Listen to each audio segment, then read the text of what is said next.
is from the urology chapter, and hopefully we are going to discuss regarding the renal stones. It is a very common disease in our locality, and most of the time we got patients having stones in various parts of their renal system, maybe in the kidney, maybe in the ureter, or maybe in the bladder.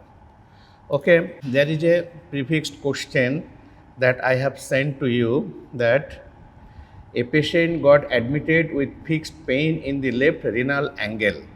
X-ray QB shows an irregular radio-opaque shadow in the left renal area. What is your diagnosis?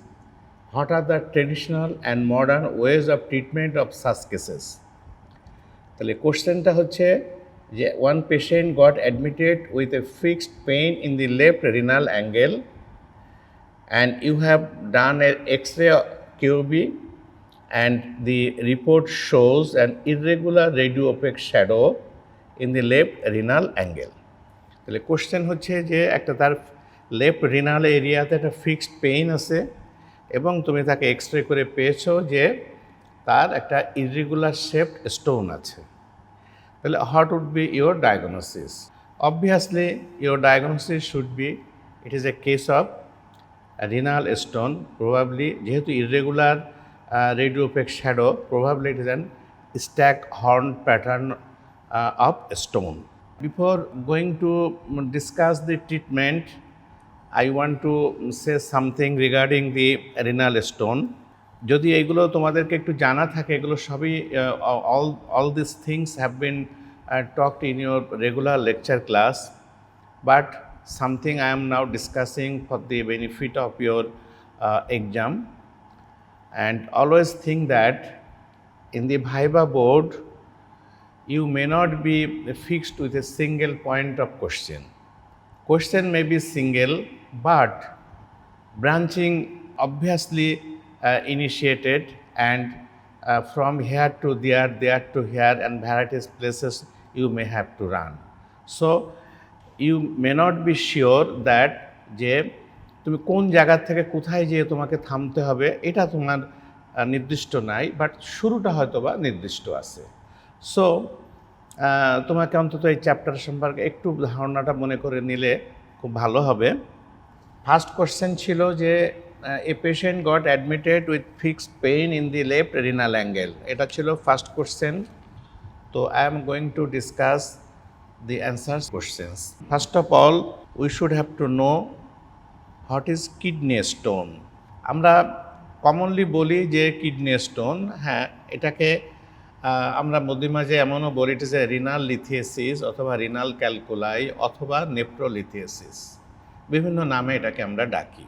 এবং এই যে kidney স্টোনগুলো আর small hard deposits of mineral and acid salts on the inner surface of the kidney.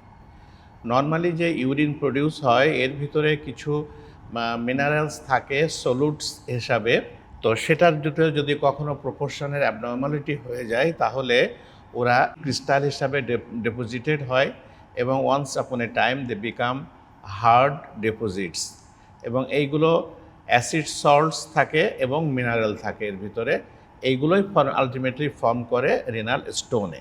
এবং এই স্টোনটাকে are classified by their location in the urinary systems, that is যখন এই স্টোনটা কিডনিতে থাকে তখন আমরা বলি রিনাল স্টোন অর নেফ্রোলিথিসিস, যখন এটা ইউরেটারে থাকে তখন আমরা বলি ইউরেটারি ক্যালকুলাই, যখন এটা ব্লাডারে থাকে তখন আমরা এটাকে বলি ভেসিক্যাল ক্যালকুলাই।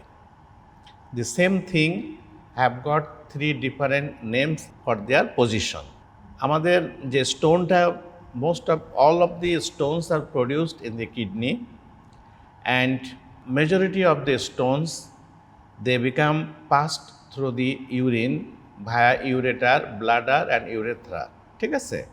But sometimes এটা কোথাও যদি কখনো এটাকে ইউরেটারের ভিতরে যে মানে হয়ে যায়, আটকে যায়, লকড হয়ে যায়, তাহলে সেখানে ইউরিটারিক অবস্ট্রাকশন সৃষ্টি করতে পারে অথবা ইউরিটারিক স্টোনের সিমটম প্রডিউস করতে থাকে। যদি ব্লাডারে আসার পরে ওটা সাইজটা ইন সাসে বিগ সাইজ হয়ে যায় যদি, এবং সেটা যদি ইউরেথ্রা দিয়ে পাস করতে না পারে, দেন এটাকে আমরা তখন বলে bladder vesical calculi. Vesical calculi নিজস্বভাবেও প্রডিউস হওয়ার আরও কিছু কিছু কারণ আছে, সে প্রসঙ্গে আমরা পরে আসছি।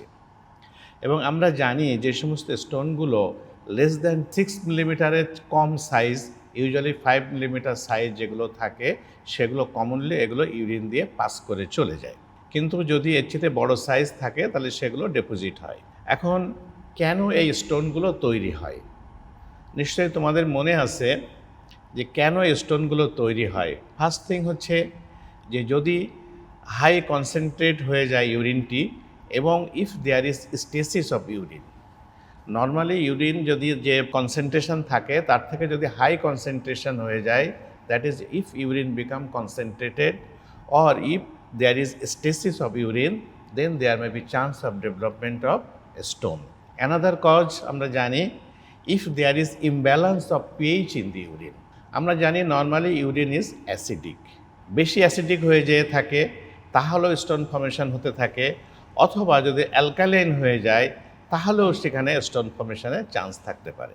এর বাইরে কিছু কিছু সিস্টেমিক ডিজিজ আছে যে কারণের জন্য আমরা স্টোন ফর্মেশন হয়, যেমন gout, hyperparathyroidism, inflammatory bowel disease and urinary tract infections. These are common diseases. Gout almost a common disease in our country. There may be hyperparathyroidism, or there may be inflammatory bowel disease or UTI. These are the medical conditions where there is chance of formation of a stone.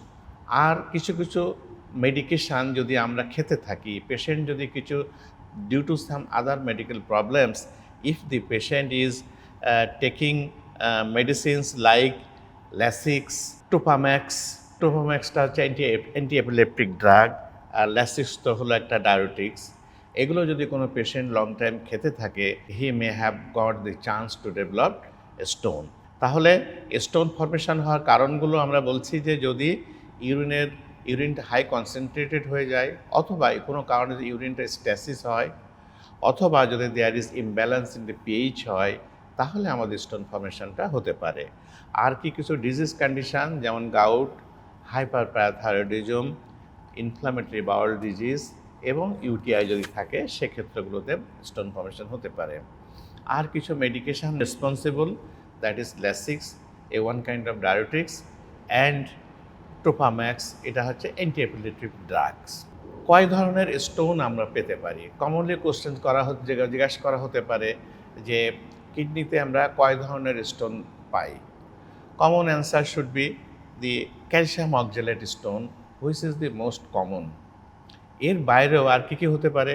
Calcium phosphate stone হতে পারে, স্ট্রোভাইট হতে পারে, uric acid stone হতে পারে, Sistine হতে পারে।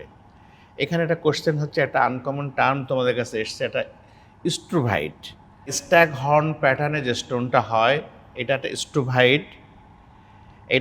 এটা usually যদি ইউরিনে ইনফেকশান হয়ে থাকে, ইউটিআই থাকলে, সেক্ষেত্রে এই স্টোনটা হয়, এটা হার্ড স্টোন হয়।